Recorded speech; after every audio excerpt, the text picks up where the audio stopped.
For the first time ఒక తెలుగు అబ్బాయి international sports ఎరీనాలో కనిపిస్తున్నాడు, అది కూడా స్కేటింగ్లో అనేది. అసలు ఆ ఇంట్రెస్ట్ ఎలా వచ్చింది నీకు? 3 years ఉన్నప్పుడు స్కేటింగ్ ఏదో బాగుంది అని చెప్పి జాయిన్ చేశాను సమ్మర్ క్యాంప్ టైం. ఇంకా పెద్ద అయ్యే కొద్దీ నాకు ఆ స్పోర్ట్లో ఇంట్రెస్ట్ ఉండి నేను ఇంకా అది కంటిన్యూ చేశాను. సో నీది స్పెషలైజేషన్ దేంట్లో ఉంది? నాది ఒకటి ఆర్టిస్టిక్ స్కేటింగ్. సో ఇప్పుడు నువ్వు ఇంటర్నేషనల్ ఎరీనా అంటే అక్కడ ఆ స్పోర్ట్స్ ఈవెంట్ దాకా వెళ్ళింది వరల్డ్ ఛాంపియన్షిప్. నేను రీసెంట్గా 2024లో వెళ్ళింది ఓషానిక్ ఛాంపియన్షిప్. అందులో ఒక గోల్డ్, సిల్వర్, బ్రాంజ్ 3 మెడల్స్ వచ్చినాయి.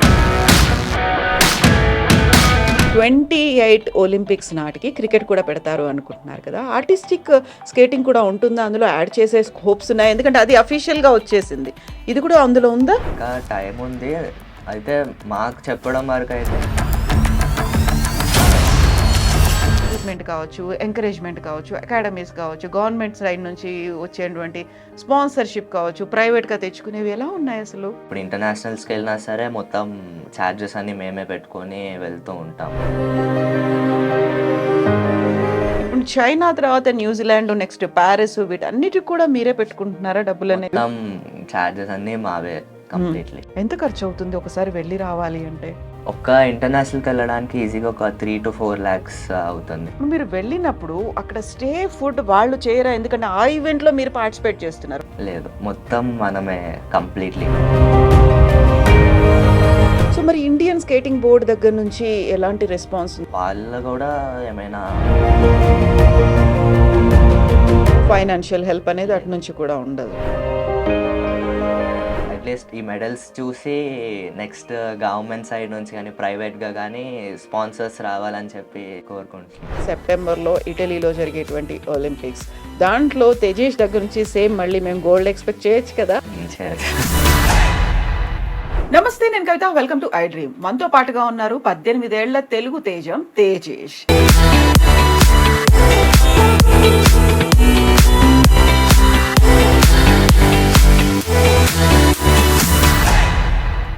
అంతర్జాతీయ వేదికలపై తనకంటూ ఒక ప్రత్యేకమైనటువంటి చరిత్రను క్రియేట్ చేయడమే కాదు, రికార్డులు కూడా సృష్టిస్తున్నారు. వచ్చే ఒలింపిక్సే టార్గెట్ గా స్కేటింగ్ లో మరింత దూసుకెళ్తున్నటువంటి తేజేష్ మనతో పాటుగా ఉన్నారు. హలో తేజేష్, ఎలా ఉన్నావు? బాగున్నాను. So first of all congratulations. Thank you ma'am. నా getting gold medals international arena మీద. యాక్చువల్గా స్కేటింగ్ అనగానే చిన్నపిల్లలు అందరూ అలా కాళ్ళకి చక్రాల్లాగా కట్టుకొని రోడ్ల మీద, స్కేటింగ్ బోర్డు మీద తిరగడం, గ్రౌండ్లో ప్రాక్టీస్ చేయడం అక్కడి దాకే తెలుసు. కాకుంటే ఫర్ ద ఫస్ట్ టైం ఒక తెలుగు అబ్బాయి ఇంటర్నేషనల్ స్పోర్ట్స్ ఎరీనాలో కనిపిస్తున్నాడు, అది కూడా స్కేటింగ్లో అనేది. అసలు ఆ ఇంట్రెస్ట్ ఎలా వచ్చింది నీకు? చిన్నప్పుడు నార్మల్గా ఒక స్పోర్ట్ని ఇంట్రడ్యూస్ చేయాలని చెప్పి సమ్మర్ క్యాంప్లో ఎట్లా వేస్తారో అట్లానే పేరెంట్స్ వేశారు. నాకు 3 years ఉన్నప్పుడు స్కేటింగ్ ఏదో బాగుంది అని చెప్పి జాయిన్ చేశాను సమ్మర్ క్యాంప్ టైం. ఓకే. ఇంకా పెద్ద అయ్యే కొద్దీ నాకు ఆ స్పోర్ట్లో ఇంట్రెస్ట్ ఉండి నేను ఇంకా అది కంటిన్యూ చేశాను. So 3 years 3 years. 3 years అప్పుడు జాయిన్ అయ్యావు. ఆ తర్వాత ఆ టైంలో ఉండేటువంటి అయ్యో పిల్లలు కింద పడిపోతారేమో, దెబ్బలు తగులుతాయి, మిగతా మనం ఏ రన్నింగో, అథ్లెటిక్సో, క్రికెటో, ఇంకోటో ఆడిన దానికంటే కూడా ఇది డిఫరెంట్గా ఉంటుంది. మొత్తం బ్యాలెన్స్ చేసుకుంటూ వెళ్ళిపోవాలి. కింద ఉన్నటువంటి చక్రాలు ఎంత ఫాస్ట్గా వెళ్తాయో అంతే ఈజీగా స్కిప్ అయిపోయి, స్కిడ్ అయిపోయి పడిపోయే ఛాన్సెస్ కూడా ఉంటాయి కదా. సో ఎలా హ్యాండిల్ చేసుకునేవాడివి? అంటే స్కేట్ కట్ అట్లా వెళ్తుంటే అట్లా వెనక్కి పడిపోవడం అవన్నీ ఉంటాయి కదా. స్టార్టింగ్లోనే జరిగిపోతుంది. కాకపోతే చిన్నగా స్లోగా స్టార్ట్ చేయడం. లైక్ స్కేటింగ్ అనేది నార్మల్గా 3 years నుంచి స్టార్ట్ చేయొచ్చు ఎవరైనా సరే. లెగ్లో ఆ స్ట్రెంగ్త్ వచ్చేది ఉత్తి స్కేటింగ్ వరకే. నార్మల్ ఇంకా ఏ స్పోర్ట్ వెళ్ళినా సరే 3 yearsకి అంతగా ఎవరు యాక్సెప్ట్ చేయరు. కానీ స్కేటింగ్ అనేది 3 years నుంచి స్టార్ట్ చేస్తాం. అది ఇంకా పెద్దోళ్ళ కంటే చిన్నప్పటి నుంచే స్టార్ట్ చేస్తేనే అది ఇంకా బెటర్ ఉంటుంది స్కేటింగ్లో అయితే. బ్యాలెన్స్ చేసుకోవడానికి ఫ్రీగా ఉంటుంది, ఫ్లెక్సిబిలిటీ అనేది ఉంటుంది. కొంచెం పెద్ద ఏజ్ వచ్చిన తర్వాత చేస్తే ఆ బ్యాలెన్స్ అనేది ఉండదు, ఎందుకంటే చిన్న ఏజ్ బాడీ దానికి ఫ్లెక్సిబుల్గా అవుతుంది. అంతే కదా. అవును, అంతే. అందరూ ఆడుకుంటున్నారు, ఆడుకోవచ్చు, లేకుంటే సమ్మర్ క్యాంప్ కదా అని అనిపిస్తుంది. ఆ తర్వాత అందులోనే ఇంట్రెస్ట్ పెరిగింది, నేను ఫర్దర్గా ముందుకు ఇందులోనే వెళ్తాను అనేది ఎప్పుడు అనిపించింది? మా సీనియర్స్ని కానీ ఆల్రెడీ అచీవ్డ్ మెంబర్స్ని కాంపిటీషన్ అప్పుడు నార్మల్గా చూసినప్పుడు ఓహో దీనికి ఇంత క్రేజ్ ఉంది, లైక్ ఇంత చెయ్యొచ్చు, ఇవన్నీ ఉంటాయని చెప్పి తెలిసాక అందులో నాకు టాప్ అవ్వాలని చెప్పి అనిపించి నేను ఇంకా దాంట్లోనే కంటిన్యూ చేశాను. సో, దీనికి కావాల్సింది ప్రాపర్ ట్రైనింగ్, కోచింగు అనేది కూడా ఉంటుంది కదా! మన దగ్గర కంపల్సరీ. డిఫరెంట్ అకాడమీస్ ఉన్నాయి. బ్యాడ్మింటన్, టెన్నిస్, క్రికెట్ ఇవన్నీ ఉన్నప్పుడు స్కేటింగ్‌కి సంబంధించి అకాడమీ ఉందా? లేకుంటే ట్రైనర్స్ ఉన్నారా? గురువు ఎవరు? అకాడమీ ఉంది. హ్మ్. నేను స్కేటింగ్ స్టార్ట్ చేసింది Vijayawada, Andhra side. Okay. So, నా బేసిక్స్ గానీ, నేను నార్మల్ నేర్చుకున్నదంతా విజయవాడలోనే. ఆల్మోస్ట్ ఒక 12 ఇయర్స్ వరకు నేను అక్కడే నేర్చుకున్నాను. హ్మ్. అక్కడ నా కోచ్ వచ్చేసి దుర్గాప్రసాద్ సార్, ఇంకా సత్యం సార్. వాళ్ళకి అక్కడ అకాడమీ ఉండేది. వాళ్ళు అక్కడ చెప్పేవాళ్ళు. సో, నేను ఇక్కడ హైదరాబాద్‌కి షిఫ్ట్ అయ్యాక ఇంకా ఇక్కడ యామా స్కేటింగ్ అకాడమీ అని చెప్పి మా కోచ్ అనూప్ కుమార్ యామా. ఆయన స్కేటింగ్‌లో అర్జున అవార్డీ. హ్మ్. అండ్ వాళ్ళ అన్నయ్య అమర్ నాగ్ యామా. వాళ్ళిద్దరూ ఇప్పుడు కరెంట్ కోచెస్. ఎంతమందున్నారు మన దగ్గర నీలాగా స్కేటింగ్ నేర్చుకుంటూ అకాడమీలో ఉన్నవాళ్ళు? యాక్చువల్లీ చెప్పాలంటే మొత్తం ఇండియా మీద తెలంగాణ, ఏపీ లోనే స్కేటర్స్ ఓహ్! మోస్ట్ పాపులేషన్ ఉంది. అకాడమీస్ కూడా మన దగ్గరే ఉన్నాయా? హ్మ్. మిగతా చోట్ల ఎక్కడా లేవు. ఉన్నాయి. కానీ చాలా చిన్న అకాడమీస్ అన్నీ. లైక్ హ్మ్. నంబర్ ఆఫ్ పార్టిసిపెంట్స్ గానీ, నంబర్ ఆఫ్ పీపుల్ గానీ చాలా తక్కువ. హ్మ్. కంపారిటివ్‌లీ ఆంధ్ర అండ్ తెలంగాణ మిగిలిన స్టేట్స్ అన్నిట్లో తక్కువ స్కేటింగ్. హ్మ్. అంటే మాది ఎస్పెషల్లీ నాదొచ్చేసి artistic skating. So, skating with gymnastics and dance. ఆ! Yeah! Hmm. Hmm. So, ఇదొచ్చేసి Andhra and తెలంగాణలో చాలా ఎక్కువ. లైక్ ఆల్మోస్ట్ తెలంగాణ వచ్చేసి ఆల్మోస్ట్ ఒక 100 స్కేటర్స్ ఉంటారు మా అకాడమీ వాళ్ళే. ఇప్పుడు ఆర్టిస్టిక్ స్కేటింగ్ అనగానే మనకు artistic gymnastics, artistic hmm. Swimming అనేది గుర్తొస్తుంది కదా! ఇప్పుడు ఇది మిక్స్ ఉంటుంది. అవును. జిమ్నాస్టిక్స్ ప్లస్ డాన్స్ అనేది డాన్స్ ఉంటుంది. Plus skating. Dance plus skating అంటే డాన్స్ ఏ కైండ్ ఆఫ్ డాన్స్ అనేది ఉంటుంది అందులో? మాకు కొన్ని సెట్ ఆఫ్ రూల్స్ కూడా ఉంటాయి. లైక్ ఈ ఈ ఇయర్ మీరు ఈ Spanish type of oh! Dances, theme పెట్టుకుంటారు. ఇండియన్ ఆర్ ఆఫ్రికన్ ఉంటాయి. మాకు స్పెసిఫిక్ సెట్ ఆఫ్ రూల్స్ కొన్నిసార్లు ఇస్తారు. లేదంటే కొన్నిసార్లు ఫ్రీ ఫ్లో ఇస్తారు. మేము ఏదైనా చేసుకోవచ్చు అని చెప్పి. Hmm. So, according to that we'll choose.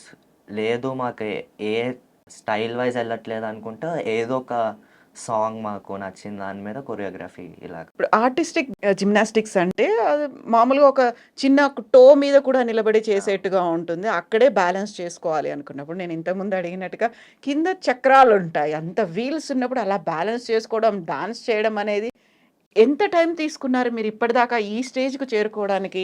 Artistic skating స్పెషల్‌గా చాలా టైమ్ టేకింగ్ స్పోర్ట్. చాలా ఇయర్స్ ప్రాక్టీస్ చేస్తూ గానీ మినిమమ్ స్టాండర్డ్స్ కూడా రాడానికి చాలా టైం పడతది నార్మల్‌గా గూడా. హ్మ్. ఒకవేళ చూసుకుంటే ఈజీగా ఒక 4, 5 ఇయర్స్ ఈజీగా పడతది ఒక మినిమమ్ నేషనల్ స్టాండర్డ్ రాడానికి. ఇప్పుడు మనకి ఒలింపిక్స్‌లో ఉంది స్కేట్ బోర్డింగ్. Skate boarding. అది కొంచెం వెడల్పుగా కనిపిస్తుంది కదా! నార్మల్ ఒక బోర్డింగ్. అది మనకి అంటే మన షూతో కనెక్ట్ అయ్యి ఉండదు. హ్మ్. అటాచ్ చేసుకోవాలి మళ్ళీ మనం. అటాచ్ అంటే షూతో కనెక్ట్ అయ్యి ఉండదు. మనం నార్మల్ బోర్డ్ లాగా ఉంటది. బో కింద వీల్స్. హ్మ్. స్కేట్ వచ్చేసి డైరెక్ట్ మేము కాలికి ఫిక్స్ అయ్యి ఉంటది మా స్కేట్స్. ఓహ్! యాహ్! అయితే ఇప్పుడు హ్మ్. స్కేట్ బోర్డింగ్ దానికి షూకి వీల్ ఉండదు. అవును. బోర్డ్‌కి మాత్రమే వీల్ బోర్డ్‌కుంటది. ఉంటుంది. హ్మ్. అలా బ్యాలెన్స్ చేసుకుంటూ చేసుకోవాలి. అది ఒలింపిక్స్‌లో ఉంది. ఉంది. హ్మ్. సో, ఇప్పుడు మీరు చేసే ఆర్టిస్టిక్ స్కేటింగ్ అయితే ఒలింపిక్స్‌లో లేదు. ఇప్పుడు ఇప్పుడు లేదు. ఇప్పుడు ఈ జరుగుతున్న పారిస్ ఒలింపిక్స్ ఒలింపిక్స్‌కి లేదు. ఇప్పటిదాకా లేదు. లేదు. సో, దీంట్లో కూడా ఉంటాయా రిథమిక్ అనేది, లేకపోతే ఐస్ స్కేటింగ్ అనేది, రోలర్ స్కేటింగ్ అనేది, స్కేట్ బోర్డింగ్ అనేది ఇలాగ మనం మాట్లాడుకున్నాం. ఎన్ని వేరైటీస్ ఉన్నాయి ఇందులో స్కేటింగ్‌లో? స్కేటింగ్ అనేది చాలా పెద్ద వాస్ట్ ఓషన్ అది చెప్పాలంటే. అందులో హ్మ్. మీరెళ్ళాలంటే స్కేటింగ్ విత్ హాకీ ఉంది. హ్మ్. స్కేటింగ్‌లో రేస్ ఉంటది. సో, ఇంకొకటి చిన్న కోన్ టైప్ అట్లాగా పెట్టి ఒక 1 మీటర్ డిస్టెన్స్‌లో పెట్టి ఇట్లా జిగ్‌జాగ్‌గా వెళ్ళడం. దాని మీద మళ్ళీ మ్యూజికల్ పెర్ఫార్మన్సెస్ ఉంటాయి. స్లాలమ్ అంటారు. హ్మ్. ఇంకా డౌన్ హిల్ ఉంటది. లైక్ ఒక స్లైడ్ లాగా ఉన్న రోడ్‌కి అట్లా కిందకి మేము మళ్ళీ అలా స్కేటింగ్ పైకెక్కాలి చేసుకొనెళ్ళాలి. అలాగే. హ్మ్. అవన్నీ చాలా ఉన్నాయి ఇంకా. స్కేటింగ్‌లో చూసుకుంటే మళ్ళీ ఐస్ స్కేటింగ్. హ్మ్. ఐస్‌లో మళ్ళీ సేమ్ ఐస్ హాకీ ఉంది. ఐస్ రేసెస్ ఉన్నాయి. హ్మ్. మళ్ళీ మాలాగా ఆర్టిస్టిక్ ఉంది. అన్నీ. హ్మ్. సో, నీది స్పెషలైజేషన్ దేంట్లో ఉంది? నాది ఉత్తి ఆర్టిస్టిక్ స్కేటింగ్. దాంట్లోనే మిక్స్‌డ్ ఉంటుంది. దాంట్లో సింగిల్స్ ఉంటాయి, డబుల్స్ ఉంటాయి అంతేగా? సోలో ఉంటది, కపుల్ ఉంటది, 4 మెంబర్స్ గ్రూప్ ఉంటది, 8 మెంబర్స్‌ది గ్రూప్ ఒకటుంటది. హ్మ్. అవన్నీ. సో, ఇప్పుడు నా స్పెషలైజేషన్‌లోనే మళ్ళీ ఇంకొక 10 ఈవెంట్స్ ఉన్నాయి దాని లోపల మళ్ళీ. సో, ఈవెంట్ సెపరేట్ మళ్ళీ ఏజ్ వైస్‌గా వచ్చేది ఏజ్ ఆహ్, వైస్ అంతే వెయిట్‌తో సెపరేట్. కూడా చూస్తారా? వెయిట్ వెయిట్ ఏం లేదు. వెయిట్ ఉండదు. ఉండదు. ఏజ్ వైస్‌గా చూసే దాంట్లోనే ఉంటుంది. అవును. ఇందులో కూడా యూత్ అనేది అలా ఉంటుంది కదా! యూత్ హ్మ్. ఒకటి ఉంటుంది. క్యాడెట్ ఉంటది, యూత్ ఉంటది, జూనియర్, సీనియర్ ఇంకా పిల్లలవి కూడా ఉంటాయి కొన్ని ఏజ్ హ్మ్. గ్రూప్స్. సో, ఇప్పుడు నువ్వు ఇంటర్నేషనల్ ఎరీనా అంటే అక్కడ ఆ స్పోర్ట్స్ ఈవెంట్ దాకా వెళ్ళింది వరల్డ్ ఛాంపియన్‌షిప్. నేను రీసెంట్‌గా 2024లో ఎళ్ళింది ఓషియానిక్ ఛాంపియన్‌షిప్. అందులో ఏషియన్ కంట్రీస్ అని. Asian countries plus Australia, New Zealand countries add అవుతాయి. ఓకే. ఓషియానిక్ హ్మ్. ఛాంపియన్‌షిప్. అందులో ఒక గోల్డ్, సిల్వర్, బ్రాంజ్ 3 మెడల్స్ వచ్చినాయి 3 డిఫరెంట్ ఈవెంట్స్‌లో. హ్మ్. అండ్ లాస్ట్ ఇయర్ 2023లో Asian championship only Asian countries. Asian championship చైనాలో జరిగింది. అందులో ఒక సిల్వర్ వచ్చింది. సో, ఇప్పుడు నువ్వు తీసుకొచ్చినటువంటి హ్మ్. మెడల్స్ అవేనా? యాహ్! ఒకసారి చూపించమ్మా. ఇదొచ్చేసి ఓషియానిక్ న్యూజిలాండ్‌లో జరిగిందిది. ఆ! సో, ఇది gold, silver, bronze 3. So, 3 ఈవెంట్‌లలో 3 medals 3 వచ్చేసాయి మెడల్స్ ఇంకా. వచ్చింది. సో, ఏది మిస్ అయిపోయింది అనకుండానే. అండ్ ఇది వచ్చేసి ఏషియన్ ఛాంపియన్‌షిప్ చైనాలో జరిగింది. ఓహ్! ఇదెప్పుడు? 2023. 23. 23లో. హ్మ్. ఇందులో ఒక సిల్వర్ మెడల్ వచ్చింది. హ్మ్. ఓహ్! That's great. సో, మన దగ్గరున్నటువంటి దీంట్లో ఇప్పటిదాకా ఫోకస్ పెట్టింది అంతా ఆర్టిస్టిక్ దాంట్లోనే ఫోకస్ పెట్టారా? ఏ దాంట్లో ఉన్నాయి? ఐస్ స్కేటింగ్ అంటే కొంచెం తక్కువుంటుంది. ఎందుకంటే మన దగ్గర ఐస్ లేదు ఇక్కడ అనేది తక్కువ. ఆడడానికి కుదరదు కాబట్టి. వెళ్ళాలి అనుకుంటే బయట ఎక్కడైనా ట్రైనింగ్ తీసుకొని పార్టిసిపేట్ చేయొచ్చు వాళ్ళ ఓన్‌గా. అంతేనా? అంటే ఇండియాలో ఐస్ స్కేటింగ్ ఉంది. నేను కూడా ఒక 2 ఐస్ నేషనల్స్ చేశాను. 2 మెడల్స్ ఉన్నాయి నాకు కూడా. అయితే అప్పుడు నార్త్ అటువైపు వెళ్లి చేయాలి. ఢిల్లీ, కాశ్మీర్ ఆ ప్లేసెస్‌లో పెట్టారు. లైక్ ఢిల్లీ మాల్స్‌లో గానీ, స్కేటర్స్ ఉన్నారు. ఐస్ స్కేటర్స్ ఉన్నారు ఇండియాలో. నార్త్ నుంచి కొంతమందున్నారు. హ్మ్. కానీ వాళ్ళంతా ఇంటర్నేషనల్లీ అంతలాగా రిప్రజెంట్ అంత ఫేమ్ లేదు. మాల్స్‌లో పెట్టారు. అంటే ఇప్పుడు నేను అనుకునేది ఇంకా మనకి హిమాలయన్ అటువైపు ఆ! ఉంటుందిగా వ్యాలీస్ ఔట్‌డోర్స్, అక్కడ ఔట్‌డోర్స్ ఔట్‌డోర్స్. కూడా ఉంది. హ్మ్. కాశ్మీర్ ఆ సైడ్‌లో ఉన్నాయి ఔట్‌డోర్స్ కూడా. హ్మ్. సో, మాల్స్‌లో పెట్టారు అంటే ఎంత మెయింటైన్ చేస్తారు? అక్కడ ఉన్నటువంటి ఆ! ఐస్‌ని తెచ్చి అక్కడ పెట్టి దాన్ని మళ్ళీ ఐస్ మెల్ట్ అయిపోకుండా అది జాగ్రత్తగా కాన్స్టంట్‌లీ ఆ టెంపరేచర్ ఒక క్లోజ్డ్ ఏరియా ఉంటది. కాన్స్టంట్‌లీ ఆ టెంపరేచర్ మెయింటైన్ చేస్తూ లైక్ ప్రతి 1 అవర్‌కి ఒక మెషిన్ లాగా ఉంటది. అంటే ఐస్ స్క్రేప్ అయిపోతా ఉంటది గదా! అవును. బ్లేడ్స్ వల్ల. అవును. సో, ప్రతి 1 అవర్‌కి లెవెల్ చేస్తూ. లెవెల్ చేస్తూ వస్తూ ఉంటది. చాలా హై మెయింటెనెన్స్ అది. సో, ఇక్కడ ఇప్పుడు యామా అన్నారు కదా! మీ యామా స్కేటింగ్ ఆ! అకాడమీ. యామా అకాడమీలో అన్ని రకాల స్కేటింగ్ అనేది అక్కడ ఉందా? లైక్ మీరు ఫోకస్ చేస్తున్నటువంటి ఆర్టిస్టిక్ స్కేటింగే ఉందా? ఒక్కొక్కళ్ళు ఒక్కొక్క స్పెషలైజేషన్ తీసుకుంటారు. ఇప్పుడు యామా స్కేటింగ్ అకాడమీ మాది ఓన్లీ ఆర్టిస్టిక్ ఓకే. వరకు. లైక్ హ్మ్. ఇంకా అకాడమీస్ ఉన్నాయి. వాళ్ళు హాకీ తీసుకుంటారు. ఒక 2 అకాడమీస్ హాకీ ఉంటది. ఇంకో 2 అకాడమీస్ స్పీడ్ స్కేటింగ్. అట్లా వాళ్ళు తీసుకుంటారు. అంటే వాళ్ళ స్పెషలైజేషన్ బట్టి. మొత్తం అన్నీ గూడా చెప్పడం కష్టం. సో, దానికి తగ్గట్టుగా టీమ్ అనేది ఉండాలి. ఇప్పుడు హాకీ అనగానే 2 టీమ్స్‌కి సంబంధించి మొత్తం ఎంతమందుంటారు, హ్మ్. ఏంటి అనేది కూడా అక్కడ ప్రాక్టీస్ చేయడానికి వీటన్నిటికి కూడా అంత పెద్ద ఇన్‌ఫ్రాస్ట్రక్చరు కావాలి. అంతమంది ఇంట్రెస్ట్ ఉన్న వాళ్ళు కూడా కావాలి. అవును. సో, పర్సనల్ కేర్ అనేది ఉండాలి ప్రతి ఒక్కరికి. కంపల్సరీ. ఇప్పుడు స్కేట్ బోర్డింగ్ ఉంది. దానికి మాత్రమే ప్రయారిటీ ఉందా? మనకు జరుగుతున్నటువంటి 26థ్ నుంచి స్టార్ట్ అవుతుంది hmm. Paris Olympics. Only skateboarding ఉందా? ఓన్లీ అందులో ఏమేమున్నాయి? ప్రస్తుతానికైతే ఓన్లీ స్కేట్ బోర్డింగ్ ఉంది. ఇంకా హ్మ్. ఐస్ స్కేటింగ్ గూడా ఉంది. అది వింటర్ ఒలింపిక్స్ అది సెపరేట్‌గా కండక్ట్ చేస్తారు కాబట్టి అది డిఫరెంట్. కానీ ప్రస్తుతానికి స్కేటింగ్‌లో అయితే ఉత్తి స్కేట్ బోర్డింగ్ వరకు యాడ్ చేశారు. హ్మ్. నెక్స్ట్ యాడ్ చేస్తారని చెప్పి చెప్తున్నారు. సో, ఇండియా నుంచి రిప్రజెంటేటివ్స్ ఉన్నారా స్కేట్ బోర్డింగ్‌లో? ఈసారి ఎవరైనా పార్టిసిపేట్ చేస్తున్నారా? ఇండియా నుంచి ఉన్నారు యాక్చువల్లీ. అంటే వాళ్ళ నేమ్స్ బయటికి ఇంకా చెప్పలేదు గానీ, ఇండియా నుంచి సెలెక్ట్ అయిన వాళ్ళైతే ఉన్నారు. ఒక హైలీ ఎక్విప్డ్‌గా ఉండాల్సిన హ్మ్. అవసరం ఉంటుంది. అవును. చాలా బ్యాలెన్స్‌డ్‌గా ఉండాలి. మిగతా ఏ స్పోర్ట్స్ అయినా మనం మైండ్, బాడీ, సోల్ అంతా పెట్టి ఉన్నప్పటికి కూడా కంప్లీట్‌గా బ్యాలెన్స్ చేసుకోవడం అనేది చాలా కష్టమైనటువంటిది. Mentally and physically challenge sport ఇది. లైక్ మాకు వచ్చేసి 4 మినిట్ ప్రోగ్రామ్ ఉంటది. అందులో హ్మ్. మేము different kind of jumps, spins అని, ఫుట్ వర్క్స్ అని చెప్పి చాలా డిఫరెంట్ కైండ్ ఆఫ్ చేయాలి. ఇప్పుడు మాకు ఇందులో ఏమైనా తప్పయ్యి పడిపోయామంటే నెక్స్ట్ దాంట్లో ఆ ఫాల్‌ని ఎట్లా కవర్ చేయాలి? అదంతా ఆ 4 మినిట్‌లోనే మేము ఆలోచించుకొని దాన్ని ఎట్లా కవర్ చేయాలని మెంటలీ చాలా ఆలోచించాలి దానికి. హ్మ్. సో, ఈ ఫాల్‌లో కొన్ని పాయింట్స్ తగ్గిపోతాయి కాబట్టి మళ్ళీ మైనస్ డిడక్షన్ పడతది. దాన్నెట్లా కవర్ జేసుకోవాలి అదన్నీ ఉంటాయి. ఒక కాంపిటీషన్ అనేదైతే ఎక్కువుంది. కాకుంటే వచ్చేవాళ్ళు తక్కువున్నారు. స్కేటింగ్‌ని మేము ఇంట్రెస్ట్ ఉంది, మేము నేర్చుకుంటాము, ఫర్దర్‌గా దీన్ని కంటిన్యూ చేస్తాం అనేవాళ్ళు ఎంతమంది కనిపిస్తున్నారు? ఇండియాలో అయితే ప్రస్తుతానికి ఉన్నారు ఈజీగా. నేను ఇప్పుడు చూస్తున్నాను గాబట్టి సీనియర్స్ గానీ, ఇప్పుడు నా ఏజ్ గ్రూప్ కొంచెం పిల్లలు గానీ ఉన్నారు.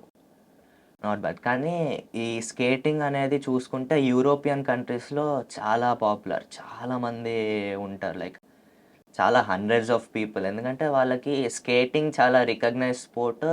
చాలా ఎంకరేజ్ చేస్తారు అక్కడ స్కేటింగ్. స్కూల్స్ గానీ, యూనివర్సిటీస్‌లో గానీ స్కేటింగ్ హ్మ్. అనేది ఒక పార్ట్ ఉంటది. సో, అది చాలా రికగ్నైజ్డ్ అవ్వడం వల్ల అందరూ దానికి ఇంట్రెస్ట్ చూపిస్తున్నారు. మన దగ్గర ఒక కన్వెన్షనల్‌గా వచ్చేటువంటి కొన్ని స్పోర్ట్స్ అనేవి అయితే ఉంటాయి. లైక్ రెజ్లింగ్ కావచ్చు, హ్మ్. వెయిట్ లిఫ్టింగ్ కావచ్చు, బాక్సింగ్ కావచ్చు, ఆ తర్వాత హాకీ ముందు నుంచి హ్మ్. ఉంది. కబడ్డీ ఇలాంటివి ఉన్నాయి తప్ప, సరికొత్తగా చూసుకున్నట్టయితే జిమ్నాస్టిక్స్‌లో దీపా కర్మాకర్ ఉన్నారు. ఆ తర్వాత వచ్చినటువంటి కొంతమంది ఒకరిద్దరు ఉన్నారు.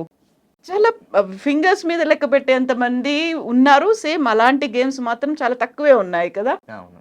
వాటికి కావాల్సినటువంటి ఎక్విప్‌మెంట్ కావచ్చు, ఎంకరేజ్‌మెంట్ కావచ్చు, అకాడమీస్ కావచ్చు, గవర్నమెంట్ సైడ్ నుంచి వచ్చేటువంటి స్పాన్సర్‌షిప్ కావచ్చు, ప్రైవేట్‌గా తెచ్చుకునేవి ఎలా ఉన్నాయసలు? ఇప్పుడు నార్మల్‌గా మా స్కేటింగ్ స్పోర్ట్ వచ్చేసరికి చాలా కాస్ట్‌లీ స్పోర్ట్ నార్మల్‌గా. ఇప్పుడు మా స్కేటింగ్ షూస్ వచ్చేసి ఈజీగా ఒక 1,50,000, 2 లాక్స్ ఉంటాయి. ఒక హ్మ్. Pair of shoes. సో, నేను అట్లాగా 3 పెయిర్స్ ఆఫ్ షూస్ వాడతాను ఫర్ అవును. Different events and all. So, like అది మేమే పెట్టుకుంటాం. అండ్ కోచింగ్ ఫీస్ కానీ, లైక్ ఇప్పుడు ఇంటర్నేషనల్స్‌కెళ్ళినా సరే మొత్తం చార్జెస్ అన్నీ మేమే పెట్టుకొని వెళ్తూ ఉంటాము. హ్మ్. ఇప్పటిదాకా అయితే ఏమి స్పాన్సర్స్ కానీ ఎవరు లేరు. సో, మొత్తం మేమే చేసుకోవాల్సొచ్చింది ఇప్పటిదాకా.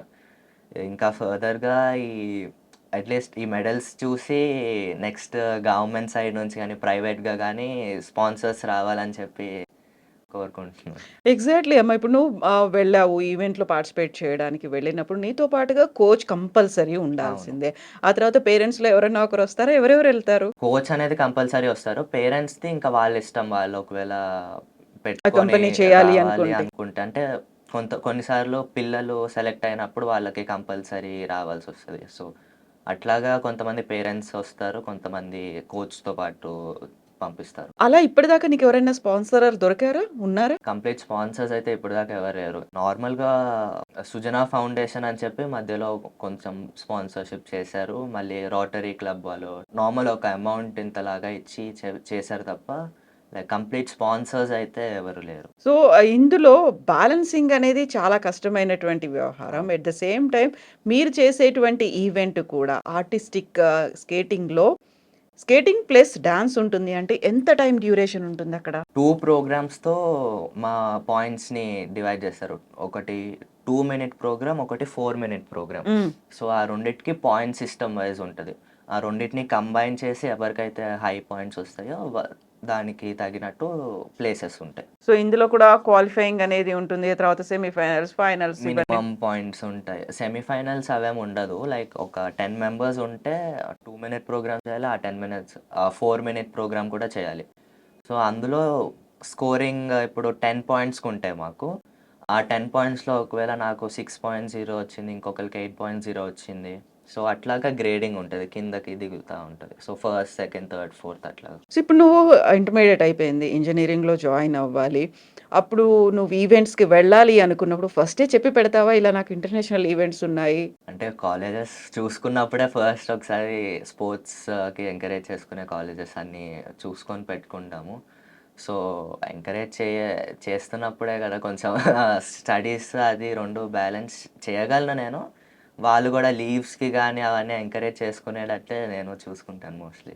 యాహ్! స్కేటింగ్‌లో ఎలా అయితే బాడీని బ్యాలెన్స్ చేస్తున్నావో, ఇప్పుడు స్టడీస్‌ని అండ్ స్కేటింగ్‌ని హ్మ్. కూడా రెండిటిని బ్యాలెన్స్ చేయాల్సిన అవసరం ఉంటుంది. అవును. సో, ఎంత టైమ్ స్పెండ్ చేస్తుంటావు? డేలో ఎన్ని గంటలుంటుంది నీకు ప్రాక్టీస్ అనేది? కాంపిటీషన్ ఏం లేనప్పుడైతే నార్మల్ ఒక 3, 4 అవర్స్ ఆఫ్ ట్రైనింగ్ ఉంటది. లేదంటే 6 అవర్స్, 7 అవర్స్ అట్లాగా హ్మ్. ఇంకా హై అవుతా ఉంటది. బాడీ వెయిట్‌ని కూడా అలాగే బ్యాలెన్స్‌డ్‌గా ఉంచాలి కదా! కొంచెం అవును. వెయిట్ వెయిట్ పెరిగామంటే తెలిసిపోతుందా? అవును. ఎందుకంటే మేము జంప్ చేసి రొటేషన్ చేసేటప్పుడు మా బాడీ వెయిట్ అనేది బ్యాలెన్స్‌డ్ ఉండాలి. కొంచెం అంటే మరీ తక్కువ అని కూడా చెప్పను గానీ, ఒక సెట్ ఆఫ్ మజిల్స్ ఉండాలి. కానీ కొంచెం బ్యాలెన్స్‌డ్ ఉండి అదంతా చేయాలి. సో, వెయిట్ అనేది చాలా క్రూషియల్ రోల్ ప్లే చేస్తది. హ్మ్. అదెప్పుడూ మెయింటైన్ చెయ్యాలి. ఇప్పుడు సెట్ ఆఫ్ మజిల్స్ అంటే దానికోసం జిమ్ కూడా వెళ్ళాలా? ఎక్సర్‌సైజెస్ అవి ఏమైనా సెపరేట్‌గా చేస్తారా? సెపరేట్ ఉంటాయి. యాక్చువల్లీ మొత్తం బేసిక్‌గా లెగ్ చాలా మోర్ ఇంపార్టెంట్. మొత్తం అంతా లెగ్ మీద చాలా హెవీ వర్కౌట్స్ ఉంటాయి మాకు. సో, మిగతా వర్కౌట్స్ కావాల్సినవన్నీ బాడీ మెయింటెనెన్స్‌కి అన్నీ అకాడమీలోనే ఉంటాయి. ఆ! మోస్ట్‌లీ సో, అంతా ప్రాక్టీస్ అంటే అకాడమీలోనే. స్కేటింగ్ కట్టుకొని ఆ! పెట్టేసుకొని తిరగడం కాదు. ఆ కాదు. షూ మొత్తం ఏసుకొని తిరగడం స్టార్టింగ్ నుంచి అంతా వర్కౌట్స్ గానీ, వార్మ్ డౌన్ గానీ, లైక్ ఫిజియో గానీ మొత్తం అవుతది హ్మ్. అక్కడే. నీకు వై ఆర్టిస్టిక్ స్కేటింగ్ అంటే ఎందుకు ఇటువైపే వచ్చావు? మిగతా ఉన్నాయి కదా! దాని వైపు వెళ్ళాలనిపించలేదా? స్కేట్ బోర్డింగ్ అనేది యూ నో బెటర్. అంటే స్కేట్ బోర్డింగ్ ఒలింపిక్స్‌లో కూడా ఉంది అని తెలిసినప్పుడు అటువైపు వెళ్ళాలనిపించలేదు. ఎందుకు ఇంట్రెస్ట్ ఉందా డాన్స్ అంటే? చిన్నప్పటి నుంచి ఆ జిమ్నాస్టిక్ మూవ్‌మెంట్స్, డాన్స్ గానీ అది చాలా ఇంట్రెస్ట్ ఉండే అప్పటి నుంచి. హ్మ్. ఇంకా పెద్ద స్పీడ్ గానీ అవన్నీ చూసాను గానీ, ఇది ఉన్నంత ఛాలెంజింగా? ఛాలెంజింగ్ లేదనిపించింది. అవును. స్కేటింగ్ షూస్ కాకుండా మామూలుగా ఇంట్లో డాన్స్ చేస్తూ ఉంటావా? ఎందుకంటే ఇక్కడ చేసినటువంటి ప్రాక్టీస్ అనేది ఉంది. ఈ ఎక్స్‌పీరియన్స్ ఉంది ఆ! కాబట్టి ఆ! అది కూడా అవుతది. ఉంటుంది. అవును. ఇది లేకుండా అప్పుడు do you see any change అంటే ఆ! ఇది చాలా చేంజెస్ తెలుస్తుంది. కనిపిస్తాయి. అవును. అప్పుడెలా బ్యాలెన్స్ చేసుకోవడం ఈజీ అవుతుందా? ఏది ఈజీ అవుతుంది ఇన్నేళ్ళు ప్రాక్టీస్ చేసిన తర్వాత? అది టోటల్లీ డిఫరెంట్ అనిపిస్తది. స్కేట్ లేకుండా డాన్స్ చేయడం, స్కేట్ మీద డాన్స్ చేయడం అది టోటల్లీ డిఫరెంట్. హ్మ్. స్కేట్ మీద ఉన్నప్పుడు mostly only upper body movements ఉంటాయి. లెగ్‌వి అంత ఉండవు. హ్మ్. కానీ ఎందుకంటే లెగ్స్‌తో బ్యాలెన్స్ అవును. చేసుకోవాలక్కడ. కానీ బయటొచ్చేసరికి మొత్తం లెగ్స్‌తోనే మూవ్‌మెంట్స్ అట్లాగా. అప్పుడు ఏదైనా చేయొచ్చు. అవును. కాకపోతే దాని మీద ఫోకస్ పెట్టాము అనుకుంటే ఇమ్మీడియేట్‌గా ఆ డాన్స్ చేసిన తర్వాత మళ్ళీ స్కేటింగ్ షూస్ ఏసుకొని ఇలా చేయాలి అంటే కొంచెం కష్టం కదా! మళ్ళీ కష్టమవుతది. ఇమ్మీడియేట్‌గా దీన్ని షిఫ్ట్ అయిపోవాలి. డైవర్ట్ చేసుకోవాలి మైండ్‌ని. ఆ! లేదు నేనిప్పుడు ఇది చేస్తున్నాను అనేది. అంతేనా? అంతే. ఇన్ని జరుగుతున్నాయి. 28 ఒలింపిక్స్ నాటికి క్రికెట్ కూడా పెడతారు అనుకుంటున్నారు కదా! ఆర్టిస్టిక్ స్కేటింగ్ కూడా ఉంటుందా? అందులో యాడ్ చేసే స్కోప్స్ ఉన్నాయా? ఎందుకంటే అది అఫీషియల్‌గా వచ్చేసింది. ఇది కూడా అందులో ఉందా? ఇంకా టైముంది. అయితే మాకు చెప్పడం వరకైతే కంపల్సరీ నెక్స్ట్ ఒలింపిక్స్‌కి పెడతారు అని చెప్పి ఒక ప్రామిస్ అయితే ఉంది హ్మ్. స్కేటింగ్. ఎందుకంటే ప్రతిసారి సరికొత్తగా యాడ్ అవుతూ వస్తున్నాయి కాబట్టి, అవును. ఈసారి బ్రేక్ డాన్స్‌ని కూడా అందులో పెట్టారు అని హ్మ్. వినిపిస్తోంది కాబట్టి, కయాకింగ్ ఇలాంటి వాటి కూడా సరికొత్త ఈవెంట్స్ అందులో యాడ్ అయ్యాయి అనేది. సో, నెక్స్ట్ టైమ్‌కి అది రావచ్చు అనేది అవును. And target is Olympics. Olympics. ఇప్పుడు ఆల్రెడీ చైనాకి వెళ్ళొచ్చావు. న్యూజిలాండ్‌లో అయింది. What next? నెక్స్ట్ ఏ ఈవెంట్‌లో పార్టిసిపేట్ చేస్తున్నావు? ప్రస్తుతానికి మాకొచ్చేసి వరల్డ్ ఛాంపియన్‌షిప్ ప్రస్తుతానికి హైయెస్ట్ కాంపిటీషన్. సో, హ్మ్. అది ఈ ఇయర్ సెప్టెంబర్‌లో ఉంది. So, okay. సెలక్షన్స్ అవన్నీ అవుతున్నాయి. అందులో పార్టిసిపేట్ చేసి మెడల్ తేవాలి అని చెప్పి. అదెక్కడ? అది ఇటలీలో జరుగుతుంది. ఎప్పుడుంది అది? సెప్టెంబర్ ఈ ఇయర్ ఓహ్! అయితే అప్పటికి మనకి మెయిన్ ఒలింపిక్స్ అయిపోతాయి. పారా ఒలింపిక్స్ అయిపోతాయి. అయిపోయిన తర్వాత ఆ ఒలింపిక్స్ సెప్టెంబర్‌లో ఉంటున్నాయి. World championship, world skate games only స్కేటింగ్‌కి సంబంధించిన గేమ్స్ అన్నిటికి ఒక కాంపిటీషన్ లాగా హ్మ్. World championship. సో, అప్పుడు స్కేట్ బోర్డింగ్ ఇందులో ఉంది కూడా అందులో యాడ్ అందులో అయిపోతుంది. ఆడుతది. ఇప్పుడు చైనా తర్వాత న్యూజిలాండ్, నెక్స్ట్ పారిస్ వీటన్నిటికి కూడా మీరే పెట్టుకుంటున్నారా డబ్బులనేవి? మొత్తం చార్జెస్ అన్నీ మావే హ్మ్. కంప్లీట్‌లీ. ఎంత ఖర్చవుతుంది ఒకసారి వెళ్లి రావాలి అంటే? ఒక్క ఇంటర్నేషనల్‌కెళ్ళడానికి ఈజీగా ఒక 3-4 లాక్స్ అవుతుంది. హ్మ్. అంటే ఒక ఛాంపియన్‌షిప్‌కి వెళ్ళి ఆ ఈవెంట్ ఫీస్ కానీ, అక్కడ స్టే, ఫుడ్ అన్నీ కలిపి, ట్రావెలింగ్ అన్నీ కలిపి ఒక 3,00,000-4 లాక్స్ ఈజీగా అవుతుంది. ఇప్పుడు మీరు వెళ్ళినప్పుడు అక్కడ స్టే, ఫుడ్ వాళ్ళు చేయరా? ఎందుకంటే ఆ ఈవెంట్‌లో మీరు పార్టిసిపేట్ చేస్తున్నారు. ఫర్గెట్ అబౌట్ టికెట్స్ పెట్టుకోవడం ఇవన్నీ అంటే వదిలేసేయండి. అది మీరు పెట్టుకుంటున్నారు కదా! అది కూడా వాళ్ళు ఆ! చెయ్యరసలు. లేదు. మొత్తం మనమే కంప్లీట్‌లీ. టికెట్స్ ట్రావెల్ పెట్టుకోవాలి. ఆ తర్వాత ఎంట్రీ ఫీ అనేది ఉంటుంది. ఇవన్నీ కూడా మీరే చూసుకోవాలి. మొత్తం అవును. ఇవన్నీ చూసుకొని మీ కన్సెంట్ ఇస్తేనే వాళ్ళందులో మీ ఎంట్రీని కన్ఫర్మ్ చేస్తారు. అవును. అంతేనా? అంతే. సో, మీ ఇంట్రెస్ట్‌తో వెళ్తారు. వాళ్ళు ఇన్వైట్ చేస్తారా? వాళ్ళ ఇన్విటేషన్ ఉంటది. మీ రికార్డ్ చూసిన తర్వాత. బిఫోర్ నుంచి లైక్ ఇండియన్ అసోసియేషన్ వాళ్ళు వాళ్ళకిస్తారు. నేను ఇందులో పార్టిసిపేట్ చేశాను. ఈ మెడల్స్ ఉన్నాయి. So, he is eligible for this competition అంటే అప్పుడు వాళ్ళు ఇన్విటేషన్ లెటర్ ఇస్తారు. సో, మరి ఇండియన్ స్కేటింగ్ బోర్డ్ దగ్గర నుంచి ఎలాంటి రెస్పాన్స్ ఉంది? వాళ్ళ దగ్గర నుంచి మీకు అయ్యేటువంటి హెల్ప్, సపోర్ట్ ఎలా ఉంది? వాళ్ళు గూడా ఏమైనా మినిస్టర్స్‌ని పిలిచి ఫెలిసిటేషన్‌లా చేపిస్తున్నారు తప్ప, హ్మ్. అది ఒక స్పాన్సర్స్ కానీ అట్లాంటివి వాళ్ళ సైడ్ నుంచి కూడా ఫైనాన్షియల్ హెల్ప్ అనేది అటు లేదు. నుంచి కూడా ఉండదు. యాహ్! సో, ఇప్పుడు పారిస్ తర్వాత ఈ ఒలింపిక్స్ అయిపోయిన తర్వాత సెప్టెంబర్‌లో ఇటలీలో జరిగేటువంటి ఒలింపిక్స్. దాంట్లో తేజేష్ దగ్గర నుంచి సేమ్ మళ్ళీ మేము గోల్డ్ ఎక్స్‌పెక్ట్ చేయొచ్చు కదా! చేయొచ్చు. హ్మ్. తప్పకుండా. సో, ఇప్పుడు ఫాదర్, మదర్ ఏం చేస్తూ ఉంటారు? వాళ్ళకి ఇన్ని ఈవెంట్స్ పార్టిసిపేట్ చేస్తున్నావు. అన్నిట్లలోనూ ఓన్‌గా పెట్టుకోవాల్సొస్తుంది. స్పాన్సర్‌షిప్ అనేది చాలా తక్కువ దొరుకుతుంది అనుకున్నప్పుడు, అదే ఫైనాన్షియల్‌గా వాళ్ళు బాగున్నారా? ఎలా ఉంది పరిస్థితి? ఫైనాన్షియలీ వెల్ అని కూడా చెప్పలేను. Normal middle class. Middle class. ఏం చేస్తారు father? Daddy normal business pharmacies కొన్ని రన్ చేస్తారు పార్ట్నర్స్‌తో. మమ్మీ నార్మల్ ఇంతకుముందు ప్రైవేట్ జాబ్ చేసేవాళ్ళు. హ్మ్. అంతే తప్ప పెద్ద ఫైనాన్షియలీ కూడా ఏం లేదు. నార్మల్ మిడిల్ క్లాస్ అంతే. సో, మీరెంతమంది సిబ్లింగ్స్? నేనొక్కడినే. ఒక్కడివే. కాబట్టి మొత్తం ఫోకస్ అంతా ఇప్పుడు ఎంత ఎర్నింగ్స్ వచ్చినా ఏమైనా పర్లేదు. తేజేష్ కోసం పెట్టాలి. ఫ్యూచరు ఫర్దర్‌గా పనికొస్తుంది. కెరీర్ అలా గ్రోత్ అవుతుంది. దీంతో పాటుగా ఇంజినీరింగ్ కాలేజ్ ఇప్పుడు నువ్వు జాయిన్ అయినప్పుడు అవన్నీ కూడా ఉంటాయి కదా! అవును.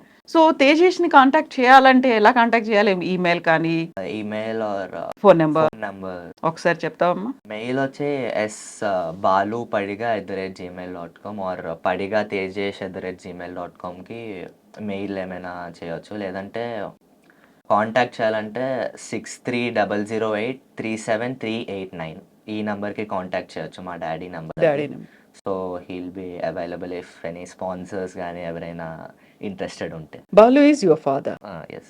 అమ్మ పేరు? మమ్మీ పేరు సౌమ్య. సౌమ్య. హ్మ్. ఎక్కడుంటారు ఉండేది? మేముండేది సికింద్రాబాద్, మారేట్పల్లిలో. సో, అక్కడి నుంచి అకాడమీ ఎంత దూరం అవుతుంది? Hardly like 2 kilometres, 2-3 kilometres. అంటే అకాడమీకి దగ్గరలో ఇల్లు తీసుకోవాలని చెప్పి అట్లా తీసుకున్నారు. వెళ్ళేటప్పుడు ఎలా వెళ్తావు? స్కేటింగ్ షూ యేసుకొని వెళ్ళిపోతావా మామూలుగా? అంటే మాదొచ్చేసి రోడ్ మీద చేయడానికి అవ్వదు. మా అస్సలు కాదు. వీల్స్ ఎందుకంటే అది చాలా డిఫరెంట్ సెన్సిటివ్‌గా డెలికేట్ ఉంటాయి. వీల్స్ ఉంటాయి. ఓన్లీ నార్మల్ ఫ్లోరింగ్ మీద తప్ప చేయడానికి నాట్ అవ్వదు. Even on carpet. దీని మీద కార్పెట్ మీద అంటే మూవ్ అవ్వదు. చెయ్యొచ్చు కానీ ఫ్రీగా మూవ్ అవ్వదు. ఆన్ ఫ్లోరింగ్ అయితే ఫ్రీగా మూవ్ అవుతది. హ్మ్. సో, నేను నార్మల్‌గా వెళ్ళడం మోస్ట్‌లీ సైకిల్ మీద వెళ్తాను. లేదంటే డ్యాడీ ఉంటే డ్యాడీ డ్రాప్ చేస్తారు. ఫ్లోరింగ్ ఈజ్ వుడెన్ ఫ్లోరింగా? ఇలా స్టోన్‌తో ఉండే స్కేటింగ్ అనేది ఇంటర్నేషనల్లీ ఎక్కడ చూసుకున్నా వుడెన్ సింథటిక్ ఫ్లోర్స్ ఉంటాయి. కానీ ఇండియాలో మాత్రం నార్మల్ ఫ్లోరింగ్ ఉంటది. ఓహ్!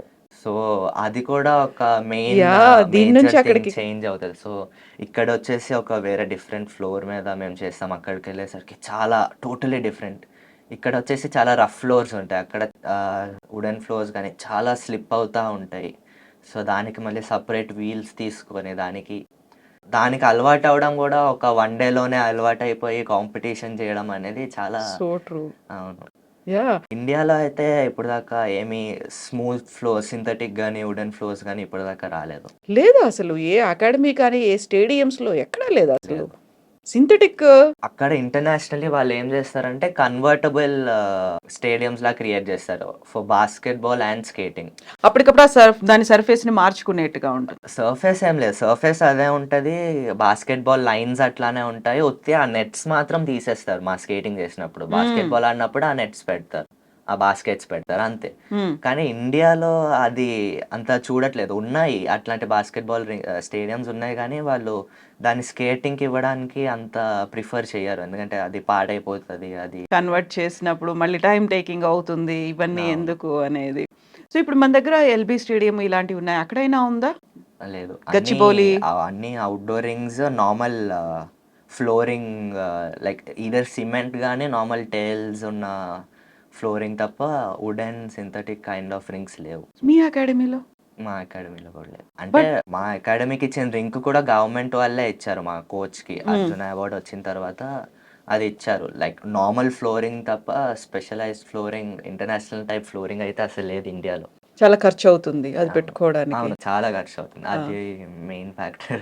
ఇక్కడి నుంచి మీరు ఎంత ట్రైన్ అయ్యి వెళ్ళినప్పటికి కూడా అక్కడికెళ్ళిన తర్వాత ఇమ్మీడియేట్‌గా ట్రాన్స్‌ఫార్మ్ అయిపోవాలి. దానికి చాలా తగ్గట్టుగా డిఫరెన్స్ ఉంటది. అవును. హ్మ్. ఫస్ట్ టైమ్ నేను లాస్ట్ ఇయర్ చైనాకెళ్ళినప్పుడు మా కోచ్ లైక్ ఆయనకు ఆల్రెడీ ఎక్స్‌పీరియన్స్ ఉంది. ఉంది ఆయన కదా! చెప్తానే ఉన్నారు.